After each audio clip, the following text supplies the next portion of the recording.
ပြည်သက်များအားလုံးပဲမင်္ဂလာပါရှင်10 million channel ကနေပြီးတော့ပြန်လည်ကြိုဆိုလိုက်ပါတယ်ဆယ်စုနှစ်ဝန်းကျင်နေပါကြာအောင်လို့ NASA နဲ့ Boeing ကကျေစင်အာကာသရှင်များပေါ်မှာမတူညီတဲ့လှုပ်ဆောင်ချက်တွေကိုစမ်းသပ်စစ်ဆေးခဲ့ပါတယ်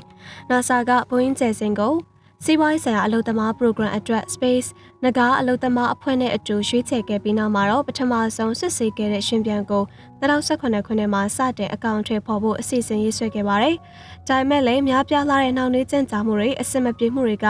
ဒီရင်ပြန်တိစောက်မှုမှာတက်ရောက်ခဲ့ပါတယ်။2023ခုနှစ်အစောပိုင်းကဒီဧပြီလကျော်မှာတော့ Boeing ကျေစင်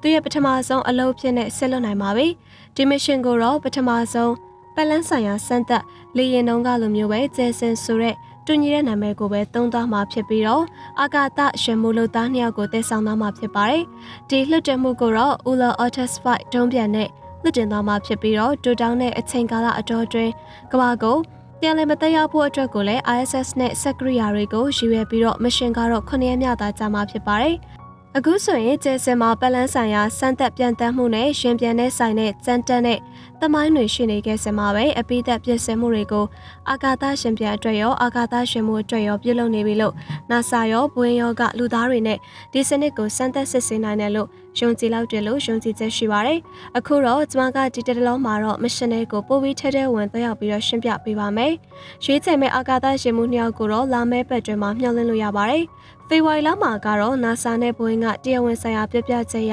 NASA စီးပွားရေးဆိုင်ရာလုပ်သား program အတွက်ဝင်ရောက်ပြီးတော့အလုပ်လုပ်မဲ့ကုမ္ပဏီက A-Space ကုမ္ပဏီဖြစ်ပါတယ်။ကျမတို့မှာကတော့တခြားသောများပြားတဲ့ကြေညာချက်တွေမရပါမဲ့လည်းကျမတို့က NASA စီးပွားရေးဆိုင်ရာ program နဲ့ manager ဖြစ်တဲ့ Statistic ကနေပြောကြားခဲ့တာကတော့အချက်လောက်စံချက်တွေကိုမျှဝေပေးနိုင်တာလည်းဖြစ်ပါတယ်။မကြသေးခင်ကအသီးသီးရနေရရှိထားတဲ့သတင်းတွေမှာကတော့ကျော်လွန်တဲ့ရှာလက်တွေစီသွားနေကြောင်းနဲ့မကြသေးခင်ကပဲတူညီတဲ့ကျေစင်ပတ်လန်းဆိုင်ရာစမ်းသပ်မှု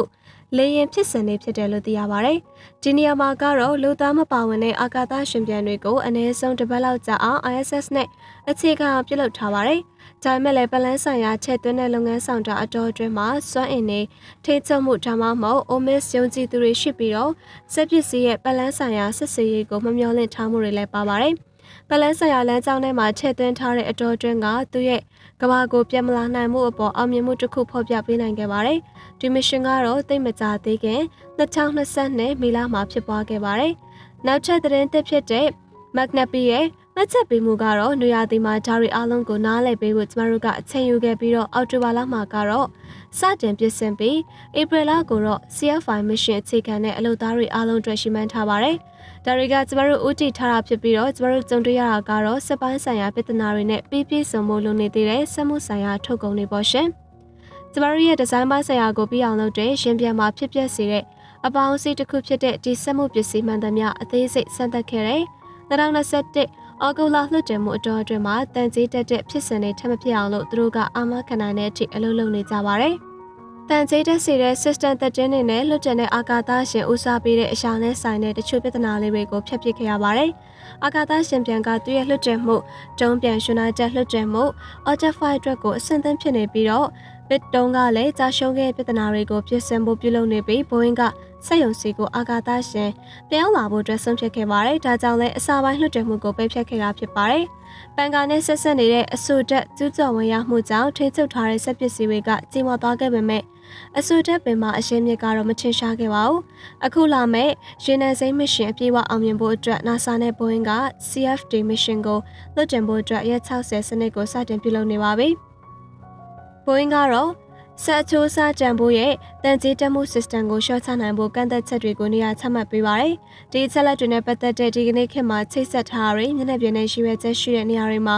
ရောပါရေးစီစဉ်တွေကိုရှုံကြည်ချက်ပုံမရှိလာပါဘူး။ဒါကြောင့်ဆက်ဆိုရှင်တွေကအဆိုတဲ့ကျူးကျော်ဝင်ရောက်မှုတွေရှိတော့မှာမဟုတ်ဘဲနဲ့ကျမတို့မှာရက်60လမ်းညွန်ပြသမှုရှိနေပြီလည်းဖြစ်ပါတယ်။ဒီလွတ်တယ်မှုကတကယ်ကိုစိတ်ဝင်စားစရာကောင်းပါတယ်။အချက်လက်တွေအရာတော့OFT2 ဖြစ်ပွားမှုအတွင်းမှာလည်းပြဿနာနည်းနည်းရှိနေကြတာဖြစ်ပြီးတော့ Boeing က agency ကတော့ပြည်စင်မှုတွေနဲ့ပေါ်ထွက်လာမှုအပေါ်တရားဝင်သဘောမတူထားပါဘူး။ဒီရင်နဲ့စိမ့်မရှင်ကတလားနီးပါးကြာနိုင်ပါတယ်။ဥပမာအနေနဲ့ကတော့အဲ့ဒီမှာကျမတို့မရင်းနှီးတဲ့အခြားပစ္စည်းတွေလည်းရှိနေရလို့နပီကညွှန်ဆိုခဲ့ပါတယ်။အဲ့ဒါကတော့ OFT2 ပေါ်က Omid တိစောက်မှုဖြစ်ပါတယ်။ OFT2 ကပတ်လန်းကျောင်းဆိုင်ရာမှာဝင်ရောက်နေတဲ့အတော်တွင်အိုမစ်ရှုံကြည်သူတွေကြာရှုံးတာမျိုးဒါမှမဟုတ်ပတ်လန်းတစ်ခုဆိုင်ရာညံ့ရည်ထိန်းချုပ်ရည်တွေမှာကြာရှုံးနိုင်ပါတယ်။သူကဆက်ပြီးပြောတာကတော့လဲကျနေတဲ့တစ်ပင်ကပိတ်ထားတဲ့တစ်တာလို့စပါရုကအတူတကွသဘောတူထားပြီးတော့ဒါကိုသိကြစေဖို့ NASA နဲ့တူလှုပ်ဆောင်နေပါတယ်။မတ်လအစမှာတော့ဒီဆုံးဖြတ်ချက်တွေကိုပြုလုပ်ခဲ့ပါတယ်။အခုဆိုရင်ကျမတို့က NASA နဲ့ဘိုးရင်လှုပ်ဆောင်နေခဲ့တဲ့နောက်ဆုံးဆက်သက်မှုတွေလှုပ်ဆောင်ချက်တွေအကြောင်းကိုသိရှိပြီးပါပြီ။ဒါဆိုပို့ပြီးတော့အရေးကြီးတဲ့အသေးစိတ်မရှင်အချက်လက်တွေကိုကြည့်လိုက်ရအောင်။ ISS ရဲ့အာကာသရှင်မှုလုပ်သားတွေရရှိနိုင်တဲ့အတိုင်းတာဒီမရှင်အချိန်ကြာကိုတက်ရောက်တဲ့ထုတ်ပြန်ချက်တစ်ခုကတော့ ISS ရဲ့ရှင်ကျော်ပိတ်ဆို့မှုဖြစ်ပါတယ်။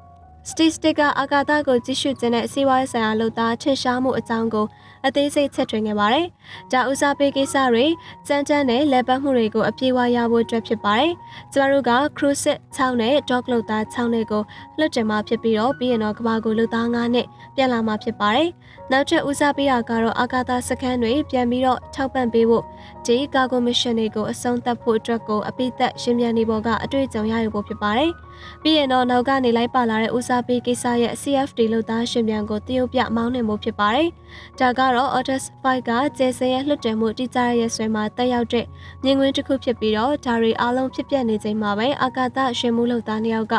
ပြင်ဆင်မှုတွေကိုလုပ်နေကြမှာဖြစ်ပါတယ်။လွှတ်တင်လိုက်တဲ့ကျေစင်က NASA အာကာသရှင်မှု Barry Bellworth မှာ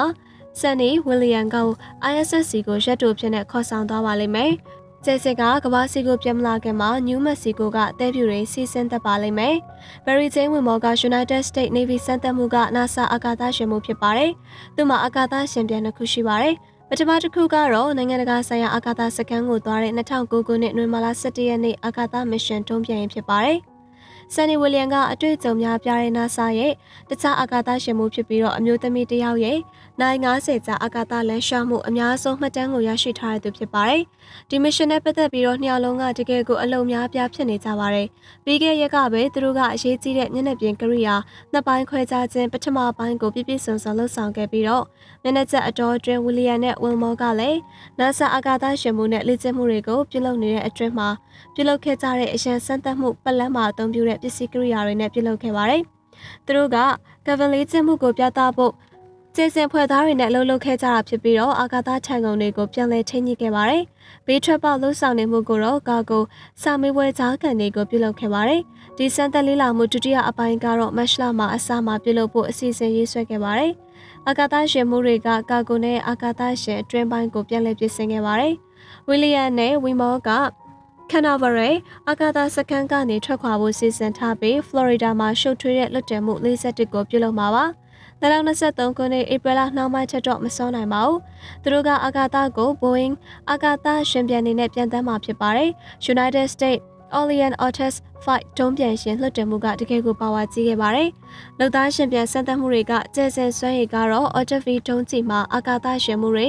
အာကာသစခန်းတွေကနေပြည့်ရတဲ့ကင်းကင်းနဲ့တည်ဆောင်ပေးနိုင်ဖို့မျှော်လင့်နေပါတယ်။ NASA အာကာသရှင်မှုတွေရဲ့အောင်မြင်တဲ့စမ်းသပ်မှုစုံစမ်းချက်တွေအရကျဲစင်အာကာသလှုပ်ဆောင်နေမှုတွေကိုအပြီးဆုံးတဲ့အထိကိုမျှော်မှန်းထားကြပါတယ်။အာကာသစခန်းကလူသားပါရှင်တွေရဲ့ system တွေပါဝင်ဖို့ဒီလမတိုင်ခင်တလားလိုလောက်မှာ NASA ကဘိုးဝင်းနဲ့စတင်နိုင်ဖို့အပြေအဝပြီးဆုံးသွားပြီဖြစ်ပြီးတော့ယုံကြည်ရတဲ့စမ်းပြန်တမ်းမှုတွေကိုပြုလုပ်နေပါပြီ။ကုမ္ပဏီရဲ့ CST တရားကျဲစင်ရှင်ပြန်အတွက်ကိုရှင်းများစွာကြောင်းလို့ဘိုးဝင်းလေကြောင်းဆိုင်ရာနဲ့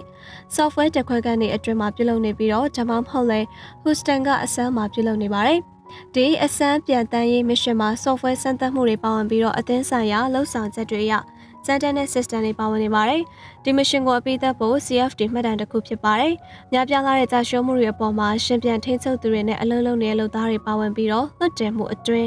းသတင်းတစ်ခုအနေနဲ့ရရှိထားတဲ့သတင်းချက်လက်အသစ်တွေကိုရှင်ပြန်နေဆွဲဖြစ်နေလုပ်ထားပါတယ်။နေ့စဉ်စမ်းသပ်မှုတွေကလူသားအာကာသ program အတွက်အောင်မြင်မှုတော့ချက်ဖြစ်တယ်လို့လည်း NASA Manager ချက်ရှ်ဖာကပြောကြားခဲ့ပါတယ်။ကြာရှုံးခဲ့တဲ့ဖြစ်စဉ်မှန်သမျှကနောက်လာမယ့်လုပ်ငန်းစဉ်တွေအတွက်တန်ဖိုးဖြတ်နိုင်တဲ့အတွေ့အကြုံတွေပဲဖြစ်ပါတယ်။စမ်းသပ်လေ့လာမှုအတွင်းမှာလည်းဝီလီယမ်နဲ့ဝီမောကထုတ်လုပ်မှုမှတ်တမ်းတွေတစ်လျှောက်မှာအာကာသရှင်မှုနဲ့တွဲပတ်အလုပ်လုပ်ခဲ့ပါတယ်။ NASA Johnson အာကာသစင်တာမှာလေယာဉ်အတွင်းဘက်ကနေထိန်းချုပ်ထားတဲ့ mission စာရေးအသင်းတွေနဲ့ပေါင်းစပ်လုပ်ကိုင်ခဲ့ပါတယ်။လေယာဉ်အတွင်းပိုင်းကလုပ်သားတွေကထိန်းချုပ်ခန်းနဲ့ simulator network တွေကိုအလုပ်လုပ်ကိုင်ပြီးတော့တူညီတဲ့ software တွေကိုလေကြောင်းပညာလှုပ်ဆောင်မှုတွေကိုလည်းလှုပ်ဆောင်ခဲ့ကြပါတယ်။ဒီ mission ပြီးဆုံးဖို့အတွက် software ဆက်သွယ်ရေးနဲ့ကြိုတင်ပြင်ဆင်မှုများစွာကျမတို့ data ကိုတွက်ချက်ဖို့မြေပုံတွေဆက်သွယ်ရေးဆိုင်ရာ channel တွေကိုပြင်ဆင်ရပါတယ်။ OFT2 ဖန်တီးမှုကိုစတင်ကြေညာနိုင်ခဲ့ပါပြီ။အသင်းကအစမ်းပြန်တန်းလေ့ကျင့်ရေးတစ်ခုစီကနေအကျိုးကျေးဇူးတွေရနေရလို့ software တီထွင်စမ်းသပ်ရေးမန်နေဂျာအာရွန်ကာရာချက်ကပြောကြားခဲ့တာလည်းဖြစ်ပါတယ်။ကျမတို့အားလုံးကတွက်လက်တဲ့အသင်းကိုမြင့်တင်ဖို့လိုပြီးတော့ဘာကAMR လဲဆိုတာကိုသိဖို့သဘောပေါက်သိရပါလိမ့်မယ်။ဒီအားလုံးသောစမ်းသပ်မှုတွေက NASA ဦးဆောင်မှုအောက်မှာလှုပ်ဆောင်ခဲ့တာဖြစ်ပြီး2020အစောပိုင်းမစ်ရှင်ကဘိုးရင်စမ်းသပ်မှု2ပတ်လန်းရှင်ပြန်နဲ့ပြုလုပ်ခဲ့ပါတယ်။ဒီကြိုတင်ပြင်ဆင်မှုတွေအားလုံးကအရေးပါလာတဲ့နောက်လာမယ့် NASA နဲ့ဘိုးရဲ့မစ်ရှင်တွေအတွက်ပထမဆုံးပတ်လန်းဆိုင်ရာအဖြစ်နဲ့ကျူးကျူးဆဆအလုပ်လုပ်နေပါတယ်။အခုကစပြီးတော့တလအတွင်းကျဲစင်ပြန်ရှင်ကိုလွှတ်တင်ဖို့အတွက်စီစဉ်ပြီးတော့အာကာသရှင်မှု2ယောက်လိုက်ပါသွားမှာပါ။နောက်ဆုံးပြင်ဆင်မှုတွေပြီးရင်တော့ကျမတို့ကဒီလုပ်ငန်းစဉ်ရဲ့အာကာသအဖွဲ့အစည်းတွေအပေါ်အကျိုးသက်ရောက်မှုစောင့်မျှော်နေရမှာလည်းဖြစ်ပါတယ်။ဟုတ်ကဲ့ပါရှင်ဒီကနေ့အတွက်တက်ဆက်မှုလေးကတော့ဒီလောက်ပါပဲ။နောက်ဆက်ပေးကြတဲ့အတွက်လည်းကျေးဇူးထူးပဲတင်ရှိပါရရှင်။ဒါပြရှင်သောနေ့ရက်လေးကိုလည်းပိုင်ဆိုင်နိုင်ကြပါစေရှင်။